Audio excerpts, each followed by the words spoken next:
Bonjour à tous et bienvenue dans un nouvel épisode de votre podcast Le Pharmapreneur. Je suis Arnaud, votre hôte et pharmacien d'officine.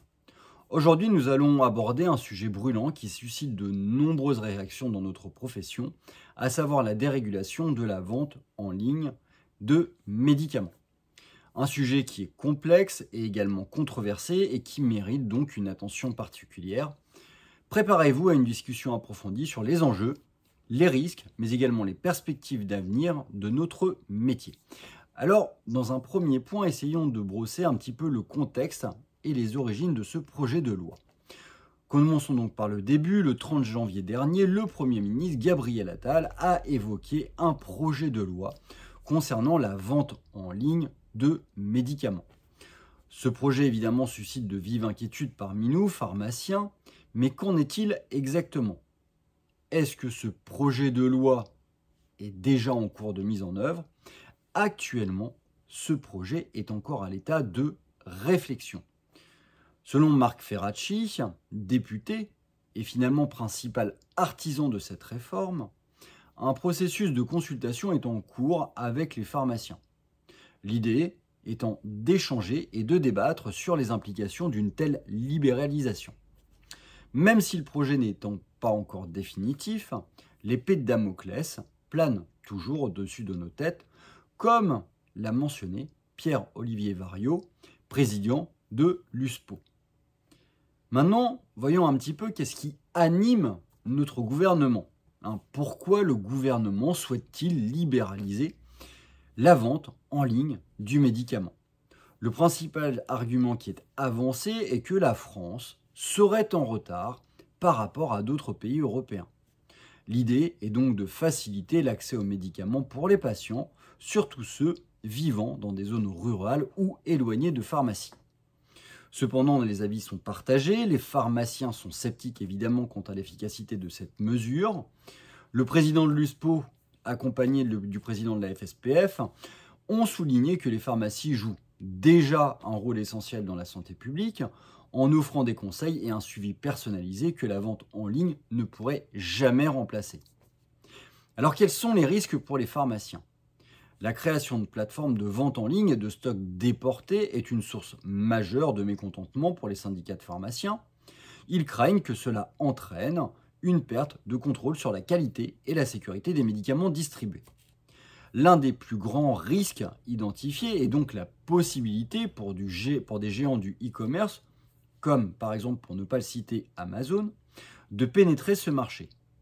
Amazon pourrait embaucher des pharmaciens pour vendre des médicaments, ce qui menacerait directement les officines locales.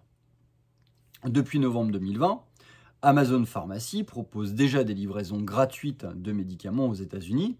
Cela montre bien l'intérêt grandissant de ces entreprises pour le secteur pharmaceutique. Quels sont les risques pour les patients ? Parlons un petit peu donc de ces risques. Acheter des médicaments en ligne peut sembler pratique, mais cela présente également des dangers. Quand on achète en ligne, on ne bénéficie pas des conseils personnalisés d'un pharmacien qui connaît votre historique médical. Cela peut conduire à des erreurs de dosage ou à des interactions médicamenteuses dangereuses. De plus, l'accès facilité aux médicaments sans ordonnance pourrait encourager l'automédication avec tous les risques que cela comporte. En 2013, l'autorité de la concurrence avait déjà proposé une dérégulation similaire, mais les inquiétudes sur la sécurité des patients avaient conduit à l'abandon de cette idée. Alors prenons le temps de comparer cela par rapport à d'autres pays. Comment cela se passe-t-il donc dans des pays européens où la vente en ligne des médicaments est autorisée ? Prenons l'exemple de l'Allemagne, où ce marché est en plein essor. Malgré cela, les pharmacies locales continuent de jouer un rôle central dans le système de santé, grâce à une dérégulation stricte et à une forte sensibilisation des patients. En Suède, un système hybride a été mis en place combinant les ventes en ligne et les services de pharmacie physique. Cela permet de garantir la sécurité tout en offrant plus de flexibilité aux patients. Alors quelles sont les alternatives à la dérégulation ? Quelles sont donc les alternatives que nous pouvons envisager ? Les syndicats de pharmaciens proposent par exemple la création d'un standard pour mettre en relation les patients avec leurs pharmaciens habituels. Cette solution pourrait inclure des services de livraison contrôlés par les pharmacies elles-mêmes, garantissant ainsi la sécurité et la qualité des médicaments délivrés.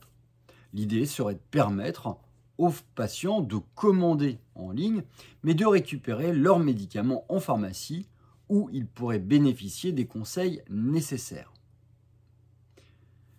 Pour conclure, la dérégulation de la vente en ligne de médicaments est un sujet complexe avec des implications profondes pour notre profession, mais également pour la santé publique.